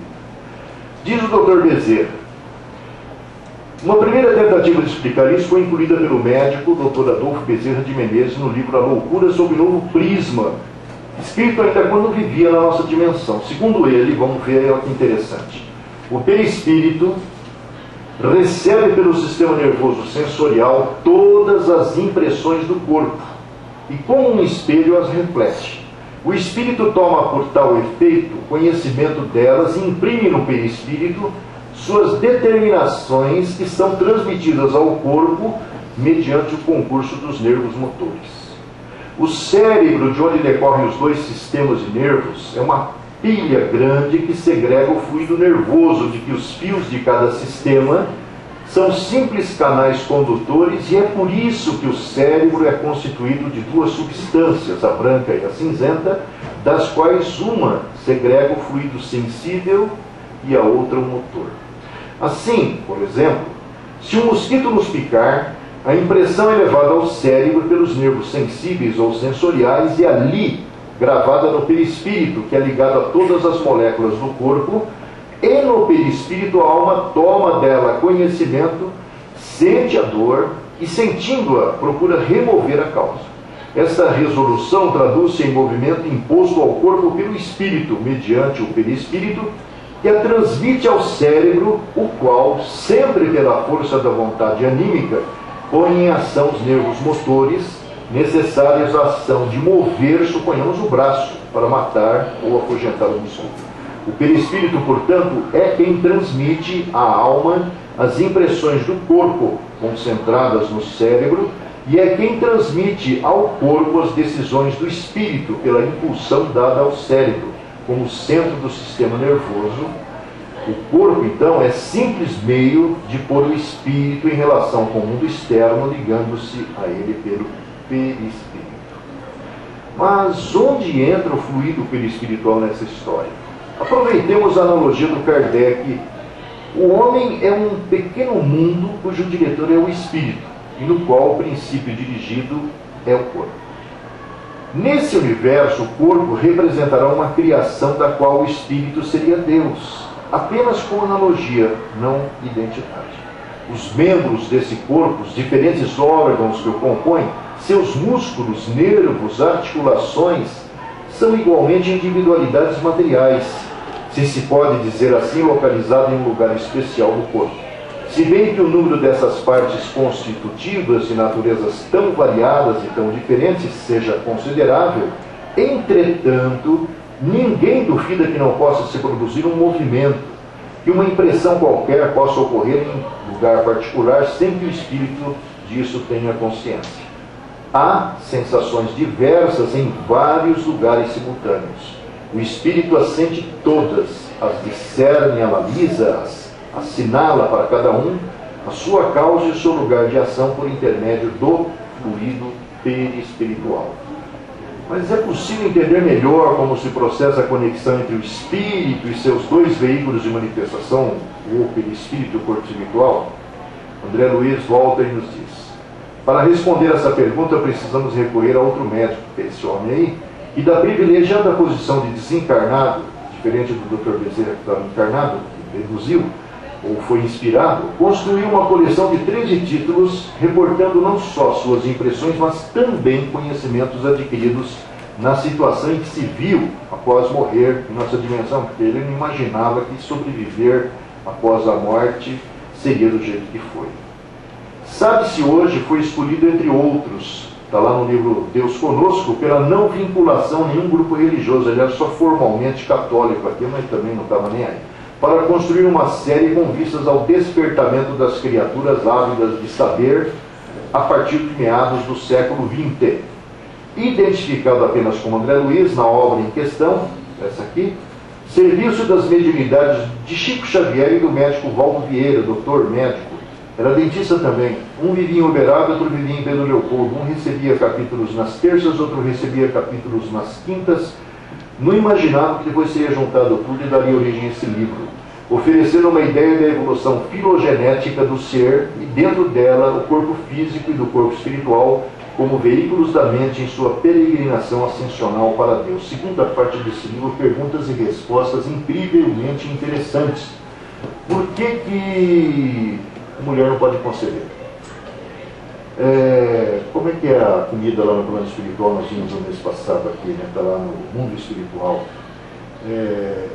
Vestuário no plano espiritual. Vai falar sobre o passe, vai falar sobre o aborto delituoso, vai falar sobre coisas incríveis. Segunda parte. Vamos ver antes de entrarmos na resposta dele, vamos ver mais um quarto caso, faltam dois. Assim como o corpo físico pode ingerir alimentos venenosos, diz ele lá no Missionários da Luz, que intoxicam os tecidos, também o organismo perispiritual pode absorver elementos de degradação que lhe corroem os centros de força, com reflexo sobre as células materiais. Se a mente da criatura encarnada ainda não atingiu a disciplina das emoções, se alimenta paixões que a desarmonizam com a realidade, pode a qualquer momento intoxicar-se com emissões mentais daqueles com quem convive e que se encontram no mesmo estado de desequilíbrio, que é o caso da nossa irmã aqui. Em muitos casos, são suscetíveis de ocasionar perigosos desastres orgânicos, quer dizer, pode causar doença mesmo. Isso acontece mormente quando os interessados não têm vida de oração.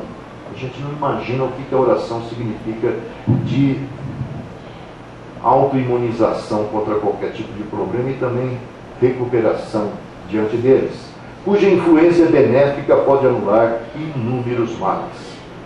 Mas dois fatos e evidências Primeiro deles, 1988, o médico americano Richard Gerber publica o livro Medicina Vibracional. Vejam aí, ó. Foi publicado lá nos Estados Unidos em 88, chegou no Brasil em 2007. Também ninguém tomou conhecimento.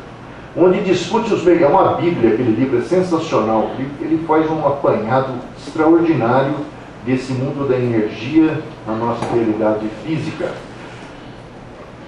Ele mostra os mecanismos de várias terapias alternativas. Segundo ele, talvez se revelem eficazes como tratamentos acessórios às abordagens médicas convencionais, não pretendendo substituir um bom diagnóstico e tratamento médico, diz o Gerber. Parte da premissa de que a matéria é constituída por campos de energia altamente complexos. É a mesma editora que publicou lá o Experiências Psíquicas Além da Cortina de Ferro. E agora, mais por final da primeira década do século XXI, o biólogo molecular Bruce Lipton, sensacional estudioso, publica Evolução Espontânea, onde ele faz esse comentário. Os velhos paradigmas e a nova consciência lutam para coexistir, um segurando e outro avançando. Estamos atrelados por hábitos e tradições a uma visão ultrapassada do universo, porque desde que o Einstein falou na energia, a gente já devia ter pensado nisso. Ao mesmo tempo, há dentro de nós a semente de uma visão otimista da vida, existe a perspectiva e a esperança, como dizia. Mas então vamos ver aqui o André Luiz, como ele explica essa interação entre as diferentes estruturas. Para definir de alguma sorte o corpo perispiritual ou espiritual, é preciso considerar antes de tudo que ele não é o reflexo do físico, porque na realidade é o corpo físico que o reflete. Tanto quanto ele próprio, o corpo espiritual retrata em si o corpo mental que lhe preside a formação. Duas informações importantes aqui. Primeiro, a máquina Kirlian ainda não era conhecida aqui no Brasil. O André Luiz já está falando que o corpo perispiritual é o que determina o modelo físico que nós vamos utilizar. E essa outra informação aqui é mais importante, porque os espíritas também não sacaram o lance ainda. Lá no Evolução em Dois Mundos, o André Luiz fala, olha, corpo perispiritual, ele se separa do corpo mental, que é o espírito, no momento da reencarnação. Porque você tem essa cara, esse jeito, esse corpo. Você vai reencarnar, como é que você vai ficar miudinho, que é o processo de restringimento, mas a sua característica física, biológica, ela só foi comprimida e você vai ressurgir com outra cara. Então é o corpo mental que sobra. André Luiz fala no capítulo 12 do livro Evolução em Dois Mundos. E o Chico disse lá, no final da vida dele, já ninguém tinha, está no livro Imagens do Além, olha, o corpo perispiritual é sepultado no plano espiritual como o corpo físico aqui. Então, os espíritas ainda estão naquela de que o corpo perispiritual é eterno. Ele vai sempre se renovando a cada existência e vai servir como ponto de identificação no mundo espiritual no tempo de permanência lá, até o início de uma nova encarnação. Prestem atenção, capítulo 12, Evolução em Dois Mundos.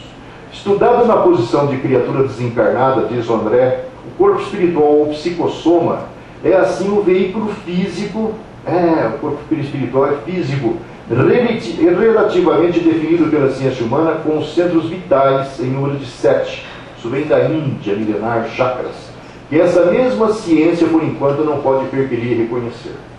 Regendo a atividade funcional dos órgãos relacionados pela fisiologia terrena, nele identificamos o centro coronário, está aqui.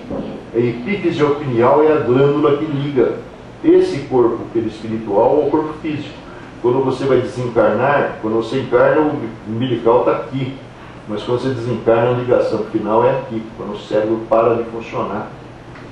Instalado na região central do cérebro, sede da mente, centro que assimila os estímulos do plano superior e orienta a forma, o movimento, a estabilidade, o metabolismo orgânico e a vida consciencial da alma encarnada ou desencarnada. Sendo que a epífise, segundo o Sérgio Felipe mostra numa palestra muito interessante que está lá no YouTube, ela tem o tamanho de um grão de feijão, o tamanho de uma ervilha. Na mulher é mais pronunciado, por isso ela é mais intuitiva. E na realidade ela controla todo o sistema endócrino, como está colocado aqui. movimentos, metabolismo orgânico e a vida consciencial da alma encarnada ou desencarnada, na síntese de aprendizado que lhe corresponde no abrigo planetário. O centro coronário supervisiona ainda os outros centros vitais, que lhe obedecem ao impulso procedente do espírito, assim como as peças secundárias de uma usina respondem ao comando da peça motor de que se serve o tirocínio do homem para concatená-las e dirigi-las. Diz mais, desses centros secundários, entrelaçados no corpo espiritual, ou espiritual chamado também psicossoma, e consequentemente no corpo físico, por redes plexiformes, destacamos o centro cerebral, está aqui, está ligado à epífise, ou sistema nervoso, contíguo ao coronário, com influência decisiva sobre os demais, governando o córtex encefálico na sustentação dos sentidos, marcando a atividade das glândulas endócrinas e administrando o sistema nervoso em toda a sua organização, coordenação, atividade e mecanismo, desde os neurônios sensitivos até as células efetoras. O centro laríngeo, que controla a tireoide, timo e paratireoides, controlando notadamente respiração e fonação. O centro cardíaco, dirigindo a emotividade e a circulação das forças de base. O centro esplênico, que está no baço, determinando todas as atividades em que se exprime o sistema hemático, dentro das variações no meio e volume sanguíneo. E o centro gástrico, responsabilizando pela digestão e absorção dos alimentos densos ou menos densos e, de qualquer modo, representam concentrados fluídicos, penetrando-nos a organização, finalmente o centro genésico, as gônadas, guiando a modelagem de novas formas entre os homens ou o estabelecimento de estímulos criadores com vistas ao trabalho, à associação e à realização entre as almas. Vibrando em sintonia uns com os outros, ao influxo do poder diretriz da mente, que é o espírito, estabelecem para nosso uso um veículo de células elétricas que podemos definir como sendo um campo eletromagnético no qual o pensamento vibra em circuito fechado.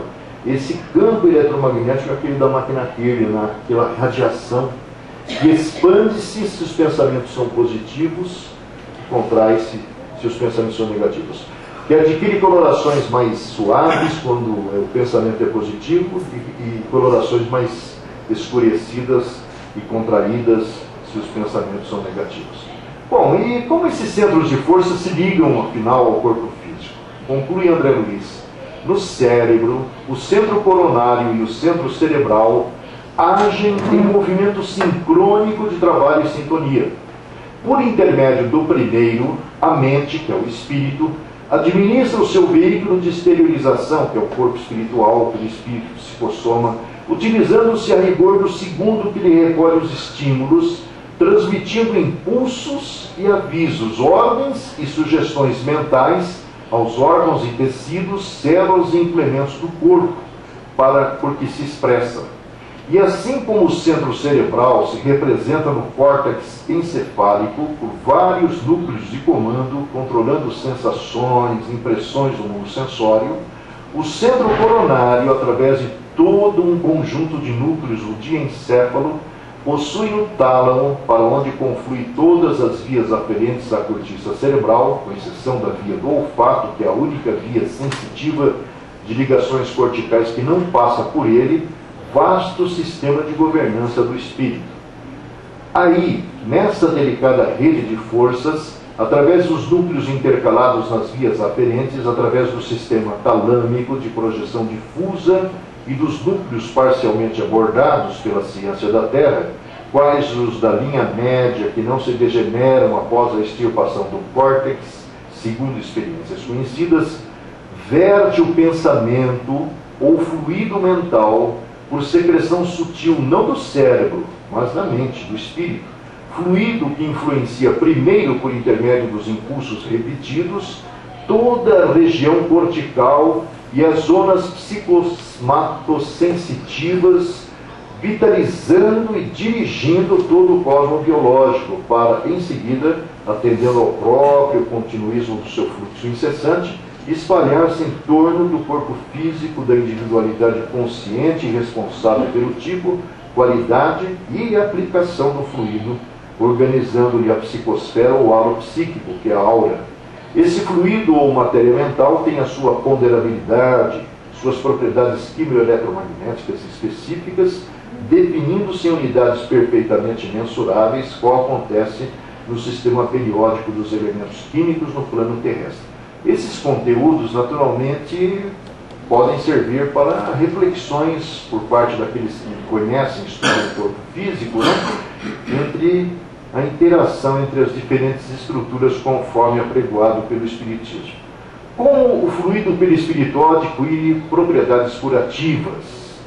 Pela vontade ou só pelo pensamento, o Espírito opera no fluido perispiritual, que não passa de uma concentração do fluido cósmico, o elemento universal. O fluido modificado age sobre o perispírito, que lhe é similar, e esse perispírito intermediário entre o princípio material e o princípio espiritual reage sobre a doença, na qual representa um papel importante pelo fato que ainda é desconhecido pela ciência. O quinto caso, interação comentada pelo André Luiz. Era belo sentir-lhes a vibração particular. Um grupo de pessoas fazendo uma oração coletiva. Cada qual emitia raios luminosos, muito diferentes entre si na intensidade e na cor. Esses raios confundiam-se à distância aproximada de 60 centímetros dos corpos físicos e estabeleciam uma corrente, todos se fundiam, né, de força bastante diversa das energias da nossa esfera.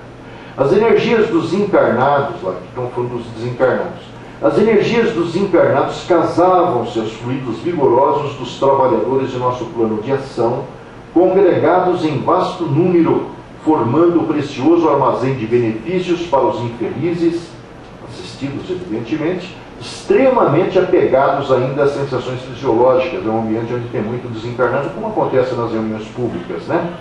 Semelhantes forças mentais não são ilusórias, chama a atenção André, como pode parecer ao raciocínio terrestre, menos esclarecido quanto às reservas infinitas de possibilidades além da matéria mais grosseira, está lá no livro Missionários da Luz. Revelada nos anos 70, a descoberta em 39, que nós já vimos, da eletrofotografia, também chamada fotografia Kirlian, demonstra a existência de um campo eletromagnético ao redor do corpo humano, que nós vimos agora há pouquinho, teoricamente. Suas características e sua subordinação ao estado mento-emocional de cada criatura. Vamos ver como é que é essa irradiação antes da oração. Vamos ver esse halo ao redor de um dedo. Vamos ver depois da oração. Mudança significativa, né? Muito bonito de ver, por sinal, né? Ela se expande mais, pode ver lá. Adquire colorações mais suaves, menos desorganizadas como naquela outra foto. Allan Kardec confirma a possibilidade de surgirem doenças por influência dos fluidos. Como é que isso ocorre? Sendo o corpo espiritual, o psicossoma, perispírito dos encarnados, uma natureza idêntica dos fluidos espirituais, assimila-os com facilidade, como uma esponja assim, bebe de um líquido. Então você está no ambiente, você está perto de alguém, você muitas vezes absorve as energias que estão ao seu redor. Esses fluidos têm sobre o corpo espiritual uma ação tanto mais direta que, por sua expansão e irradiação, se confunde com eles. Esses fluidos, agindo sobre o perispírito, este, por sua vez, reage sobre o organismo material. Nós vimos lá o André Luiz explicando como é que é essa interação, com o qual está em contato molecular. Se os eflúvios são de boa natureza, o corpo sente uma impressão salutar. Se são maus, a impressão penosa. Se os maus são permanentes, contínuos e enérgicos, eles podem determinar desordens físicas. Certas doenças não têm outra causa. Os meios onde superabundam os maus espíritos são, pois, impregnados em maus fluidos, que são absorvidos por todos os poros perispirituais, como se absorvem pelos poros do corpo as emanações de matérias pútridas causadoras de várias doenças endêmicas. No caso de doenças causadas pela presença de um fluido pernicioso, como tratá-las? Nos casos de cura deste tipo, não são moléculas deterioradas que devem ser substituídas, mas um corpo estranho que se deve expulsar. Desaparecida a causa do mal, o equilíbrio se restabelece e as funções retomam seu curso. Em semelhantes casos, os medicamentos terapêuticos, por sua natureza destinados a agir sobre a matéria, não têm eficácia sobre um agente fluídico. Assim, a medicação convencional é inoperante em todas as doenças causadas por fluidos viciados, e elas são numerosas. A matéria pode opor-se à matéria, mas a um fluido mau há que opor um fluido melhor e mais poderoso. A medicina terapêutica naturalmente falha contra os agentes fluídicos. Pela mesma razão, a medicina fluídica falha onde há que opor a matéria. A medicina homeopática nos parece ser um intermediário, um traço de união entre esses dois extremos, e deve particularmente ter êxito nas afecções que poderiam chamar-se mistas. Todos os procedimentos têm sua utilidade, sendo essencial ao aplicar adequadamente, foi dito pelo Kardec.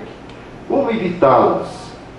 Entendendo que o pensamento circula ininterrupto no campo magnético de cada espírito, extravasando para além dele com as essências características de cada um. Queira ou não, cada alma possui no próprio pensamento a fonte inestancável das energias próprias. Correntes vivas fluem do íntimo de cada inteligência a se lhe projetarem no halo energético, que é a aura, estruturando a aura ou fotosfera psíquica à base de cargas magnéticas constantes, conforme a natureza que lhes é peculiar, de certa forma semelhantes às correntes de força que partem da massa planetária compondo a atmosfera que o envolve. O Espírito Emmanuel recomenda o seguinte, olha, parece que não tem nada a ver com aquilo lá, mas o Emmanuel diz que tem. Principiemos por banir do cérebro toda ideia de crueldade, violência, pessimismo, azedume. Diante de qualquer pessoa, sintamo-nos à frente de criatura irmã que aguarda de nossa parte o amor com que fomos aquinhoados pela providência divina. No repouso ou na atividade, no lar ou na rua, atendamos à harmonização e à serenidade. Conversando, evitemos imagens de irritação ou maledicência. Fujamos de repisar comentários em torno de escândalos e crime, detendo-nos em casos escabrosos e crimes, apenas o tempo imprescindível ao esclarecimento da verdade, sem converter a sinceridade em botija de fel. Comuniquemos alegria e confiança aos que convivem conosco. Tenhamos a coragem de praticar o bem que apregoamos, buscando com diligência a ocasião de servir. De modo geral, como age a substância fluídica nos processos de cura? Produz um efeito análogo ao da substância medicamentosa, com a diferença que, sendo maior a sua penetração, em razão da tenuidade dos seus princípios constitutivos, age mais diretamente sobre as moléculas primeiras do organismo do que o podem fazer as moléculas mais grosseiras das substâncias materiais. Em segundo lugar, diz Kardec, sua eficácia é mais geral, sem ser universal, porque suas qualidades são modificáveis pelo pensamento, ao passo que as da matéria são fixas e invariáveis e não se podem aplicar senão em determinados casos. O último caso, a dependência fluídica. Olha que interessante esse caso destacado pelo André. É um cara que entrou num surto assim de pessimismo, de ansiedade, de angústia e foi na direção do AVC. Observei que estávamos diante de uma trombose perigosíssima por localizar-se numa das artérias que irrigam o córtex motor do cérebro. A apoplexia não se fizera esperar. Diz André, mais alguns instantes e a vítima estaria desencarnada. Tá? Alexandre assumiu atitude de profunda concentração do pensamento. Não passou mais de um minuto, e pequena expedição de 8 entidades penetrou o recinto doméstico em religioso silêncio. Saudamo-nos todos ligeiramente, o instrutor dirigiu-se atencioso à entidade que guardava atribuições de chefia. Francisco, precisamos aqui, olha que legal, que interessante isso. Precisamos aqui das emanações de alguns dos nossos amigos encarnados. Nós estamos falando lá dos espíritos atuando sobre o encarnado, e o Alexandre está pedindo fluidos de encarnados, cujo veículo material esteja agora em repouso equilibrado. Conforme observa, estamos diante de um caso gravíssimo. É preciso muito critério na escolha do doador de fluidos. Que devia estar dormindo, né? Interessante esse relato, né? Quer dizer, ó, nós somos muito mais socorridos do que a gente imagina quando a gente dorme, né? Nem sabemos quanto. Até porque os espíritos julgam que o corpo físico é um recurso assim extraordinário e difícil de conseguir, que a gente não dá muito valor e negligencia, né? Mas uma encarnação não é um acidente biológico só. Um dado interessante para terminar aí a parte das constatações. 1796, portanto, 60 anos antes do Espiritismo aparecer na vida. O médico alemão Samuel Hahnemann publica ensaios sobre um novo princípio. Ele é da Universidade de Leipzig, era professor lá, apresentando os resultados de suas descobertas e constatações do princípio da similitude, ou seja, de que o semelhante cura o semelhante, levando a uma nova proposição na área da saúde, a homeopatia, que é vitalista e por isso foi alijada da evolução, né? Para ser recuperada mais recentemente. Verificou ainda, após diluir os remédios dados aos pacientes, que quanto maior a diluição, mais eficaz o medicamento, processo que chamou de dinamização. Tais remédios eram tão diluídos que em muitos deles não havia uma só molécula química, né, proveniente da erva original, resumindo-se a pura energia, fluido peculiar à substância. Na verdade, essas microdoses interagem com o sistema energético sutil, quer dizer, atua no corpo espiritual, no psicossoma, no corpo modelo organizador biológico, intimamente relacionado à estrutura física celular, e o André Luiz explicou agora como é que se dá isso aí através do coronário, cerebral e todos os sistemas ligados ao corpo espiritual. Hahnemann morreu em 1843, 14 anos antes do surgimento do Espiritismo, que afirma a existência do corpo chamado perispírito, sobre o qual atuam os medicamentos diluídos da homeopatia, visto que os males do corpo físico resultam de disfunções perispirituais, quer dizer, o que a gente vê aqui fora é o que está lá dentro, e através do perispírito devem ser modificados. Por isso que um medicamento homeopático, teoricamente, produz a cura, enquanto o alopático apenas ataca o efeito, sem produzir a cura.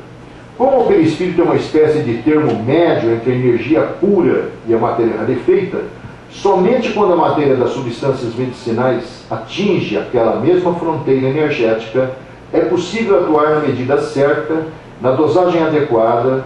Corrigidos os males perispirituais, o corpo físico recebe, que nós vimos o Bezerra falando, vimos o André falando, um encarnado, outro desencarnado, ambos médicos, e aqui nós temos o outro médico falando antes do Espiritismo, que primeiro age no perispírito e o corpo físico recebe impulsos retificadores correspondentes, que é o que o André explicou e o Dr. Bezerra também.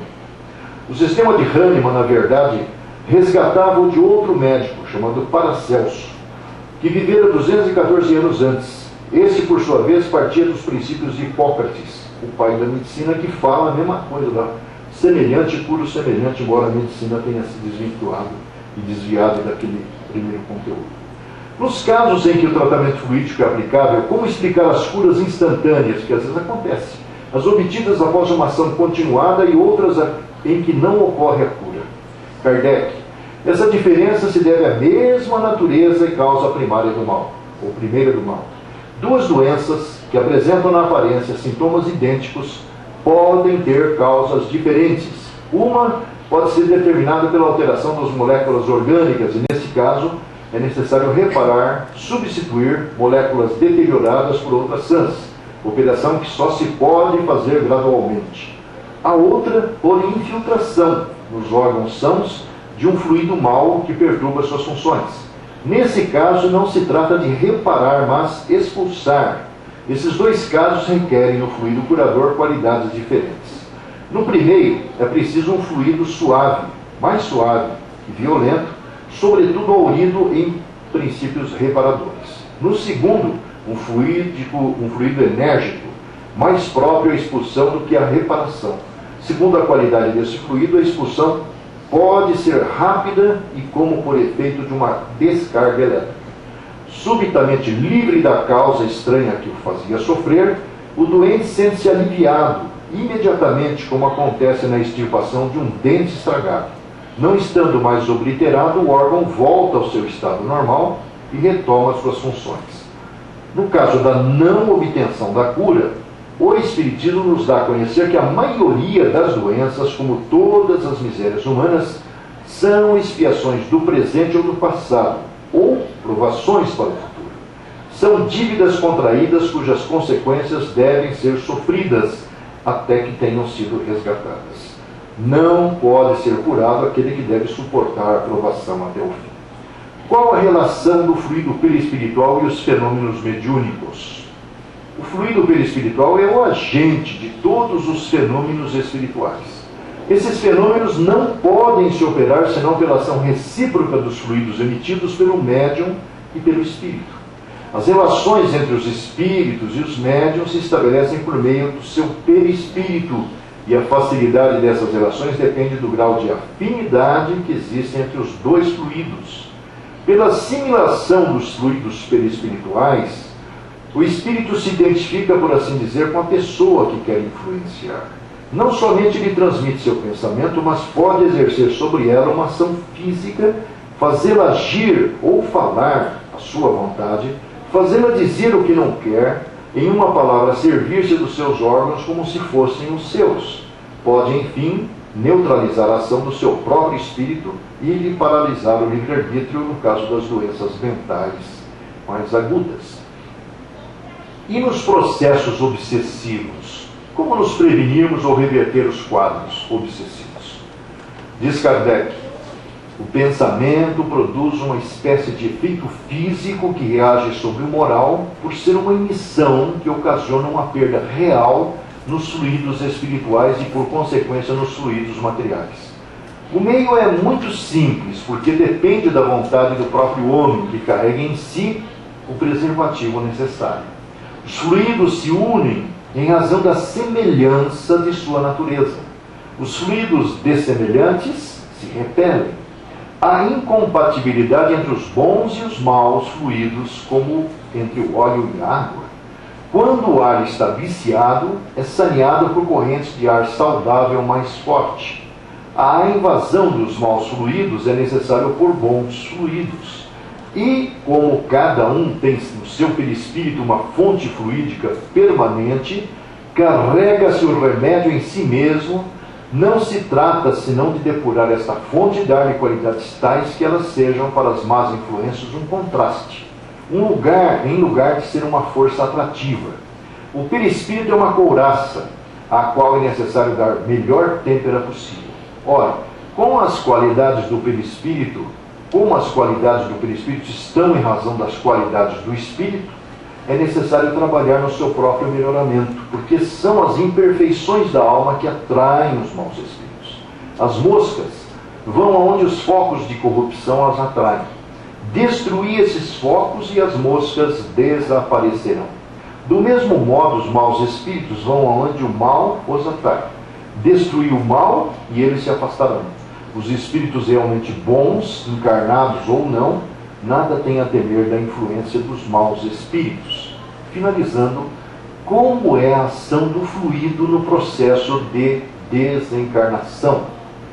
Diz Kardec, o fluido perispiritual é traço de união entre o espírito e a matéria. Durante sua união com o corpo, é o veículo do pensamento para transmitir o movimento às diferentes partes do organismo, que é o que o Dr. Bezerra falou, que o André Luiz falou, que agem sob o impulso da sua vontade e para repercutir no espírito as sensações produzidas pelos agentes exteriores. Ele tem por fio condutor os nervos. Como no telégrafo, o fluido elétrico tem por condutor o fio metálico. A extinção da vida orgânica provoca a separação da alma e do corpo, pela ruptura do laço fluídico que os une. Mas essa separação jamais é brusca. O fluido perispiritual se separa pouco a pouco de todos os órgãos, de sorte que a separação não é completa e absoluta, senão quando não reste mais um único átomo do perispírito unido a uma molécula do corpo. A sensação desconfortável que a alma sente neste momento está na razão da soma dos pontos de contato que existem entre o corpo e o perispírito, e da maior ou menor dificuldade e lentidão que apresente a separação. Segundo as características, ou melhor, segundo as circunstâncias, a morte pode ser mais ou menos penosa. Pela prece sincera, diz Kardec, que é uma magnetização espiritual, provoca-se uma desagregação mais pronta do fluido perispiritual. Nos anos 90, tornam-se conhecidas as experiências do fotógrafo japonês Masaru Emoto, submetendo amostras de água a emissões de pensamentos diferentes, fluidos, depois a temperaturas de até 30 graus negativos, durante o processo de congelamento, fotografada por câmeras de alta velocidade capazes de ampliar a foto em até 800 vezes. Esse homem morreu, acho que esse ano, mas as experiências dele são muito contestadas, mas também não existe nenhuma referência se alguém tentou fazer a mesma coisa. Só falam que ele não apresentou provas convincentes, mas de qualquer forma é um dado curioso. Vejam que legal. Esse aí, amostra de água numa placa de pedra submetida a pensamentos de ódio. Depois do dia morto. Ali em cima forma aquela massa estranha, repelente, né? E aí você vibra amor sobre a mesma gota d'água, submete ela a um tratamento que ele sugere ali, e o resultado é aquela estrutura harmônica, bonitinha. A mesma coisa na oração. Molécula de água comum, sem nenhuma ação do pensamento de oração. E depois ela, diante do som de uma oração. Isso se tornou conhecido quando surgiu um documentário chamado... É isso aí. Como é que é, né? Quem somos nós? Até então ninguém sabia para ver. Tem muita coisa no mundo legal acontecendo ali, só foram relacionadas a algumas das coisas, mas tem muito mais, mostrando que existe um campo vibracional antes de tudo. E por fim, as fontes de onde saiu tudo isso. Kardec, André Luiz, alguma outra coisa aí de alguns autores, os livros já foram citados. Espero que tenha sido útil para vocês. A Silvinha vai compartilhar, se alguém quiser reler depois, reler. Se quiserem também entrar em contato comigo para algum esclarecimento, meu e-mail, a Silvia tem, a Cris tem. Mês que vem a gente vai falar sobre personalidade, ó. Eu estou gostando muito do que eu estou achando. Muita paz.